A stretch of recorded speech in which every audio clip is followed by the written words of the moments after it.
Haven't done any sprouting instruction for a while, so I'm a little bit rusty. There's lots of different ways that you can sprout. This is a hemp bag. They're really good in Queensland, where you've got a lot of humidity. If you use things like a jar or one of those tiered sprouters, they'll often go bad because there's not enough airflow around the sprouts. So sprout bags are great, and especially like your small seeds like your alfalfa, your broccoli, your clover, things that you can't put in a sieve because they'll just fall through. Really good sprout bag. Jars. In Queensland, these can get a little bit humid in summer, but really good down south when it's cold, because your sprouts actually generate a little bit of heat, and that'll keep them a little bit warmer and keep them growing. If you've got one of, something like a nice ventilated lid that fits, that's great. Otherwise, a bit of nice holey muslin that you can just put and attach over the top like that.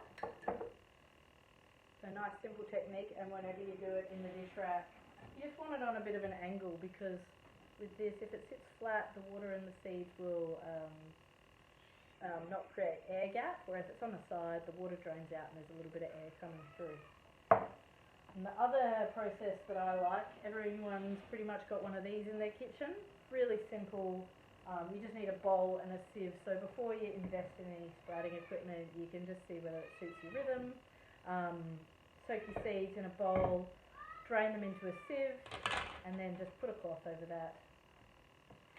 So depending on what works for you, I've never used one of those tiered sprouters. Being in Queensland, they tend to not have enough airflow and things can go a little bit manky in them. I've got some customers who they work really well for, and I've heard they work really well down south where it's cooler. So based on what equipment you have, you can tune into the next video as to which is going to work for you, and I'll just talk you through that.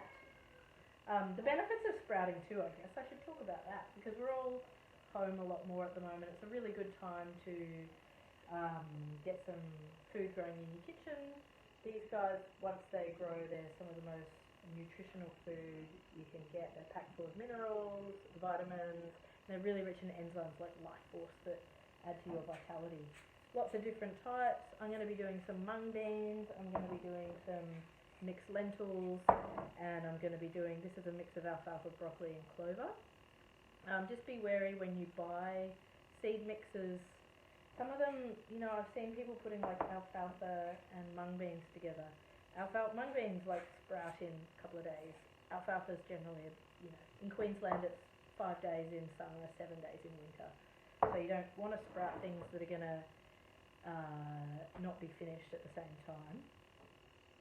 I buy all my seeds from Australian Wheatgrass. They've got a really good range of seeds, and they deliver them to your door. I'm going to try and get set up.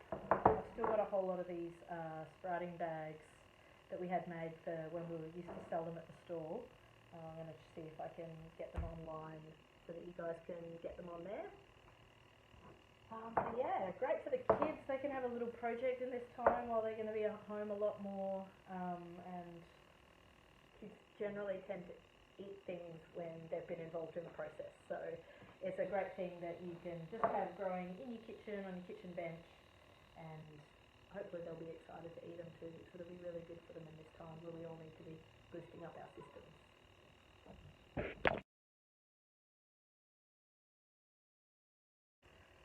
So the first sprouting process I'm going to take you through is the sieve process.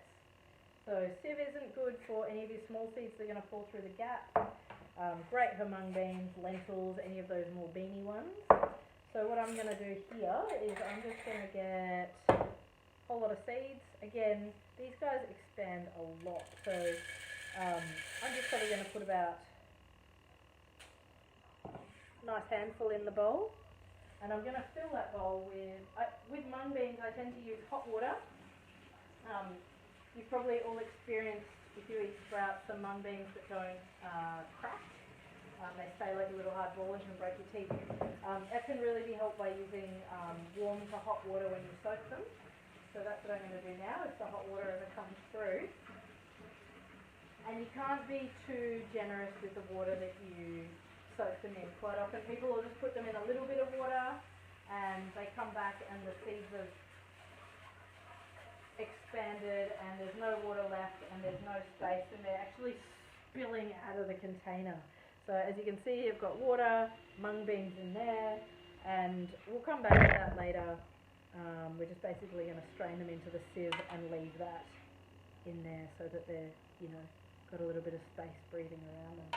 So I'll put that one aside, and we will, the other thing you can do too, if you want to, bit of kelp or magnesium or something that you can add to the water just so they absorb those extra nutrients.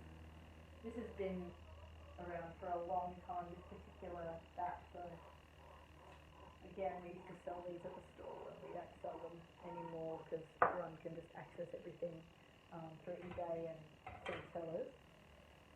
But yeah, that can just help add to their nutrition a little bit.